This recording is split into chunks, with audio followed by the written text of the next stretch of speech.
So we're at the end of the season. Thank me later.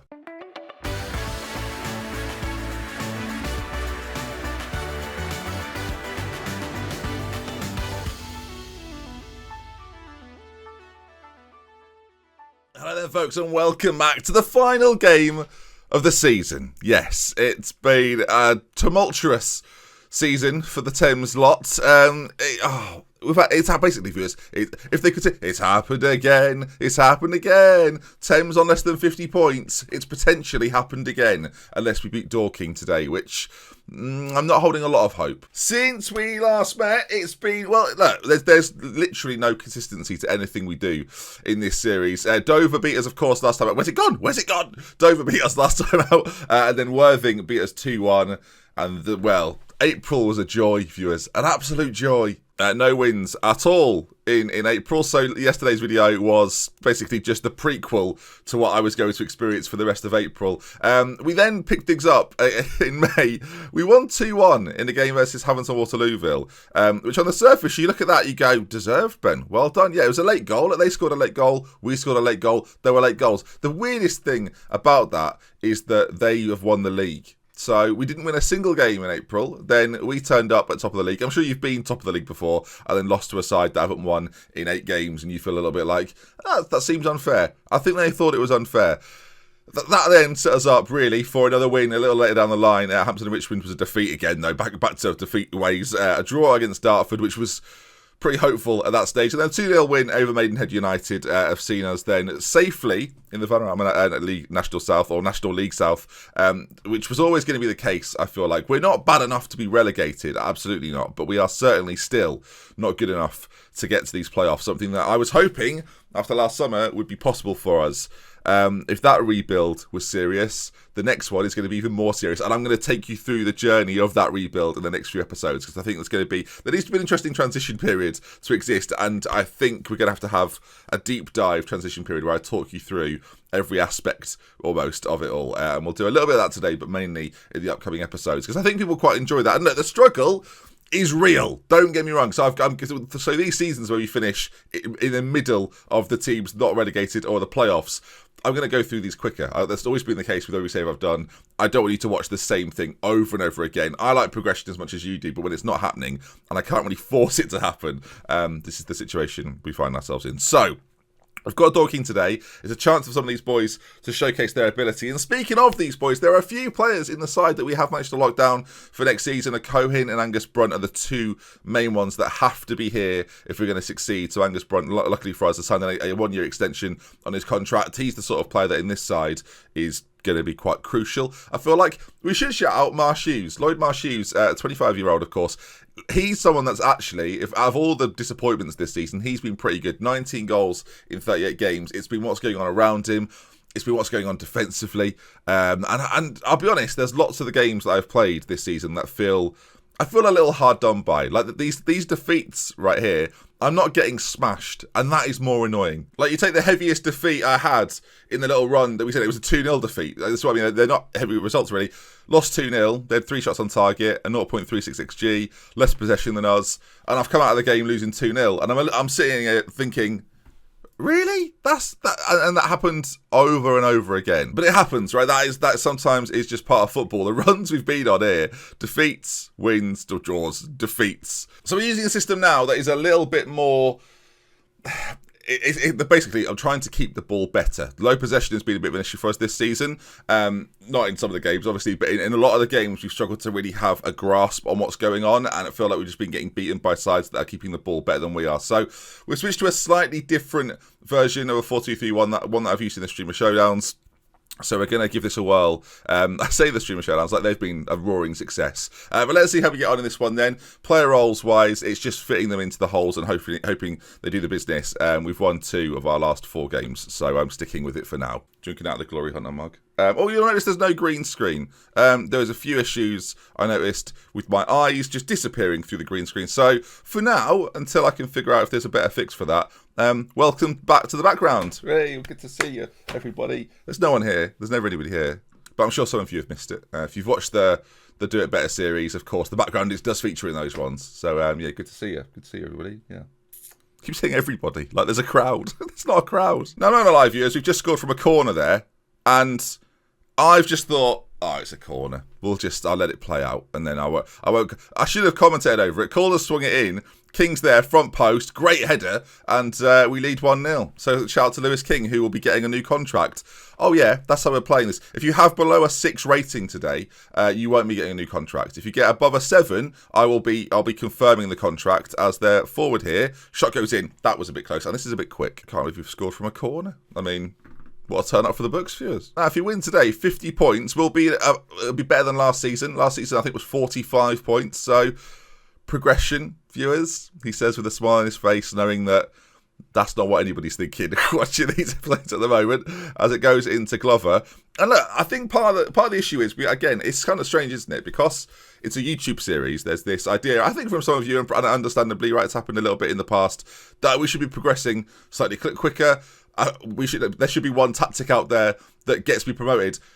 This is like the second season in this division. In theory, like our promotion successes have just come to a slowdown moment of figuring out that we're in this league for a little longer than I anticipated. Because sometimes you can build the momentum. On Football Manager this year, that doesn't seem quite as common. Like we did it in a slightly lower division, but it seems a little trickier now to sort of just roll through as Barnes. We're putting in challenges all over the place here. It seems a little trickier to do that. And I've got to be honest, and I might have said it in an episode before, right? Brexit is a massive problem in English football this year, and I guess now in future years. The way in which it restricts you bringing in players, especially from abroad, that you could pick up maybe on the cheap from countries that you normally wouldn't be able to get players for. Just applying for work permits now is £20,000. Like if you're a lower league side, that ain't happening. So, of course, there's the benefit of maybe developing young players at this level. But part of my enjoyment with Football Manager was always buying players from sort of Norway that I would be able to get on the cheap that played for a Norway for like 4th division side, but he just happened to be amazing and things like this. And that's just not possible now. Brexit, and you'll find this the longer you play, the deeper you play into your saves, Brexit has a bigger and bigger impact at restricting how many good players can be in this country. Of course, we're not going to see the effects of that in England in real life for probably like 10 to 15 years. But again, I've done in the future experiments. And again, Brexit has this isn't really a political conversation as much as this is a literal situation of how it operates currently in football. Whether changes are made, right? Whether governing bodies try and take over a little bit and try and, I don't know, force the government to make changes to it. I don't know. But currently, the way things are, especially in this year's game, Brexit is a problem when it comes to signing players from around the world. And yeah, equally, there aren't a huge amount of brilliant defending, huge amount of young English players available for all the teams, right? In theory, the better sides are now going to start hoovering up that talent as quickly as possible to try and keep themselves afloat, knowing that they can't sign players from further afield. So, it's going to be interesting to see, of course. We're going to play the save probably for like 20 years, so getting to the end of that and seeing where we stand is going to be interesting. Dorking have had 14 shots, 1 on target, not scored yet. I'm sort of sitting here 1-0 up. In disbelief, to be honest, that we're 1-0 up. I'm going to just let this play out. I don't know. You know me, viewers. I don't like to make changes. So when we've won games this season, it's been through a lack of changes. I'm loving this. We've got a free kick as well. Calder, seal the deal, and I'll make as many changes as you want as the ball breaks. And we have literally no one within 25 yards of the ball. And if this is the way that we concede, it would be a sum up of the whole season. And Fleming's made a brilliant save, which is not as surprising as it was once upon a time. Last episode he did a couple of those as well. Corner played in. I love the fact there's been 1 goal in this game, and I missed it based on the fact I didn't think it was nearly possible that there would be a chance for us. Sonny Carey is having a nothing game really, so I'm going to get him off for David Fisher. Him and Marsh Hughes are going to switch round, and we are just going to try and see out the final. I've made a change, so don't you now hang on. There's rules here. You can't now score having made the change. Everything was so nice. Everything was so lovely. Don't do it, viewers. Do not make, under any circumstances, do not make changes on Football Manager. Because reasons. It's a draw. So that's good, isn't it? Should have just left it. It was fine. We were probably going to win. And then I make a substitution. Otherwise you get 10 comments going, why didn't you make a substitution? Maybe not an attacking substitution. Maybe I should have made one in midfield. Maybe I should have made one defensively. This is the best team that we've got. We've drawn. There you are. That concludes a very exciting season for us all. I'm going to say everyone thought would get beat today, so good result. There we are then. Dorking are a side above us in the table, so, I mean, that's not a terrible result. As the season concludes, Neil is so proud of Thames today. Pretty happy with how that went, really, says Callum. This is the reaction of fans that have watched this season and now losing or conceding a goal in the 92nd minute. He's pretty happy with how that's gone, and he's proud of us today. And can't win them all, but we played the right way, and we'll win more often than not if we do that. Something to take into next season. And speaking of which then, there is a whole host of players now, and this is sort of the conversation that we need to have. There is a whole host of players whose contracts are very shortly running out. So if you search it by that, you can see that lots of these guys aren't even contracted to us. That's just the frailties of the lower leagues, really. If we just change it around to that way, you can see 3 players out of 4 players have signed for next season. Sonny Carey, Cohen, Brunt, Dean Fleming. They are locked in. The rest of the boys, maybe Lloyd Marsh-Hughes probably deserves himself another contract because of the performances he's put in this season. So we'll offer him one. I'm hoping it won't be too extortionate. 400 quid a week. I don't know what he's on currently. We'll just take a look. 350. I mean, he's had a good year, so I'm going to try and just get him back on what he was on previously. There's a loyalty bonus and an agent's fee to pay in there as well. So I think he'll do it if I just say, please. If I say, really, I'll give you another 25 quid to your agent. Apparently that was enough. So we've got him on the exact same contract for another year. Scored a lot of goals for us. Even if he doesn't start every game, it would be nice to have him as a backup, knowing we can rely on him. Malachi Reeve and Lewis King as centre-backs. I think Lewis King is arguably worth a new contract. I think he's probably good enough. 5'10", a little bit concerning. He wants a big pay rise. That's not happening. Regular starter seems loyal enough for me. Let's see then, again, contract-wise, 425. Again, if I can get him back exactly on that, then I'm pretty happy, really. An extra 25 quid elsewhere. 425. 425. There it is. Finally, viewers, he decides, yes, that's fine. Malachi Reeve, who's been here for a little while now, there's a few things I don't like there. Lack of composure, lack of lots of things, really. 15 tackling's quite good, and a 7.03 this year. So of all the players, he's probably been in fact, let's look at that. He's probably been our best performer, viewers, this season. All in all, he has been our best performer by a little bit of a distance, to be honest. Like, so the guys that have been recontracted, a lot of those boys are near the top of that list. Sonny Carey is a player I didn't probably use enough this year. And you saw I played in the last game there. I'll probably play a lot more. 24 appearances, 21 starts. It seems like a lot, but obviously that means he's not starting 20 games. So having him a little bit more involved is probably going to be something that we look at going forward. And of course, there's going to be a rebuild with a lot of the tide that are here right now. The likes of Tyrese Lewis, Renard Calder, will they be sticking around, or will there be players that we can now go out and get that are slightly better? We've got another year in this division, right? We've got another year under our belts, is what I mean. So in theory, our reputation will be growing just from the fact we've not gone down after being promoted, which should enable us to go out and get a few more players in the transfer window. Our finances are a problem, but my philosophy at this level is it's not my money, so I'm going to have to spend to bring in some quality players. There's £1,000 that we're not spending on the wage budget, just trying to keep the finances a little safer. If you think we'd have spent an extra 1,000 over the course of the year, we'd be 200 and something in debt. Maybe we'll have a takeover. That's been talked about for a long time here at Thames. It could well happen. Angus Brunt, vice captain. Cousin Brad Carr, captain. Maybe we'll see a change around there as well.